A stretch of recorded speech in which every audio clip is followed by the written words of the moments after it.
During this leg of the sprint, unfortunately, I was not able to make a great deal of progress due to being sick in bed for a few days with a fever. I was able to implement most of the sharing features. At this point, the user is able to share pictures to Snapchat, Instagram, Twitter, email, and MMS by using the options menu in the individual photo activity. By clicking on the options menu in the individual photo activity, the user is able to select the platform they want to share to, which will then open that photo within the selected platform, allowing them to make changes such as add titles, select the email address they'd like to send it to, depending on the sharing that they've selected.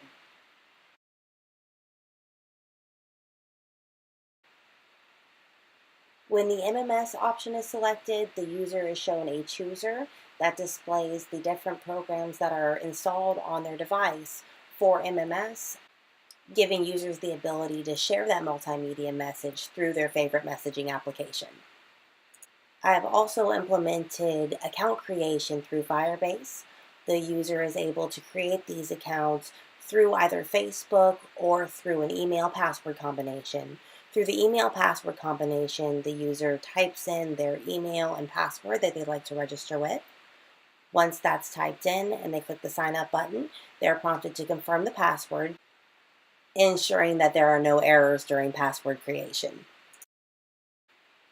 Once the user creates an account through the application, we can go to the Firebase interface and ensure that the account was indeed created in the back end.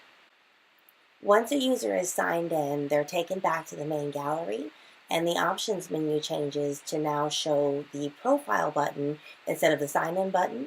Going to the profile, the user is able to change their email or password by clicking on the corresponding button and inputting their new desired value.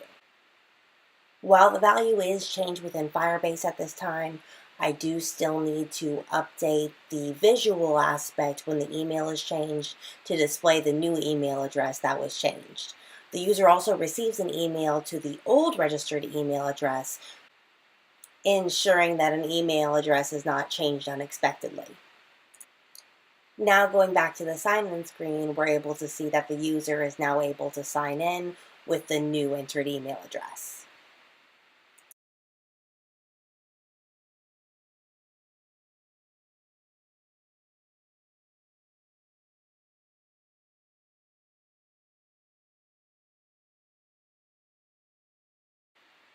In the same way, the user is able to change their password, entering in the new password that they desire, clicking the change button, which will then provide affordance through a toast that the password has indeed been changed. And then the user is able to go back and, of course, sign in using their new password. Before the end of this milestone, I will also be working on the profile activity to refine the user interface and provide a tablet-specific experience for tablet users.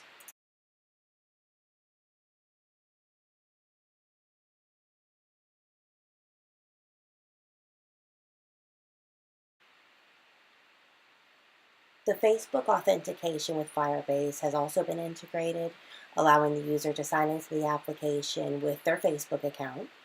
You'll see in this demonstration, I have covered up my password as it is being entered though. So that black space you see is just for security. It's not actually a part of the application. In the profile activity for a user signed in with Facebook, only the change email button is available, since of course we're unable to change a Facebook password through this application. However, changing the email address, while it does not change anything with their actual Facebook login, it will change the way that they are identified for shared folders to other users in the Pictures Everywhere application. The Forgot Password button has also been implemented for users that may have forgotten their password, as well as affordance for users that may forget to enter an email address before recovering their password or enter an invalid email address. Once a valid email address is entered and the Forgot Password button is clicked, the user will receive an email allowing them to click a link within the email and reset their password through a browser.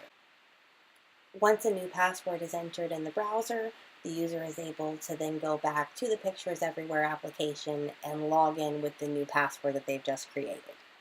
During this leg of the milestone, the most challenging part was in dealing with the file provider for sharing to other applications. For example, Snapchat does not have permission to access external storage.